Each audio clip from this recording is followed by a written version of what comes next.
নমস্কার বন্ধুরা, আজকে আমি তৈরি করব নিরামিষ বেগুন ভর্তা। নিরামিষ বেগুন ভর্তা তৈরি করার জন্য আমি নিয়েছি দুটি বেগুন, দুটি টমেটো, একটি ছোট সাইজের আলু। এইগুলি ভালো করে ধুয়ে তারপর আমি এভাবে বেগুনগুলোকে কেটে নিয়েছি।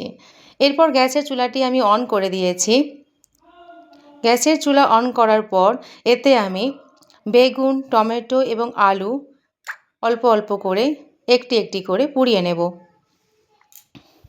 এইভাবে দেখুন, বেগুন, আলু এবং টমেটো সবগুলিকে আমি এক এক করে পুড়িয়ে নেব।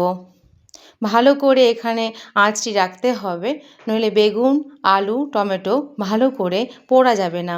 তাই গ্যাসের স্পিডটি এখানে হাই রাখতে হবে। বেগুনগুলোকে আমি পুড়িয়ে নিচ্ছি। এরপর আমি একই রকমভাবে টমেটো পুড়িয়ে নিচ্ছি।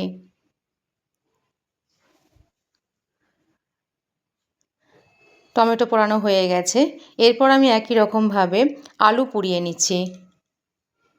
আলুটিকে আমি আগে থেকে একটু সেদ্ধ করে রেখেছিলাম, নইলে শুধু পোড়ানো হলে আলু ঠিক সেদ্ধ হবে না।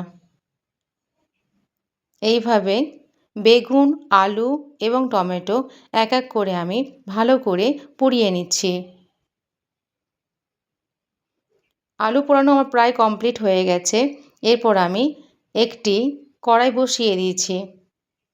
কড়াইটি গরম হওয়া পর্যন্ত অপেক্ষা করব এবং কড়াই যখন গরম হয়ে যাবে তখন কড়াইয়ে আমি যোগ করব 3টি শুকনো লঙ্কা এবং একটু সামান্য পরিমাণ জিরে, গোটা জিরে। এই লঙ্কা এবং গোটা জিরে আমি ভালো করে একটু ফ্রাই করে নেব। লঙ্কা আমি দিয়েছি, এরপর দেব গোটা জিরে। লঙ্কা এবং গোটা জিরে ভালো করে আমি ফ্রাই করে নিচ্ছি। এটি ভালো করে ফ্রাই করে নেওয়ার পর এটিকে ডাস্ট করে অর্থাৎ গুঁড়িয়ে নিয়ে একটি পাত্রে আমি রেখে দেব।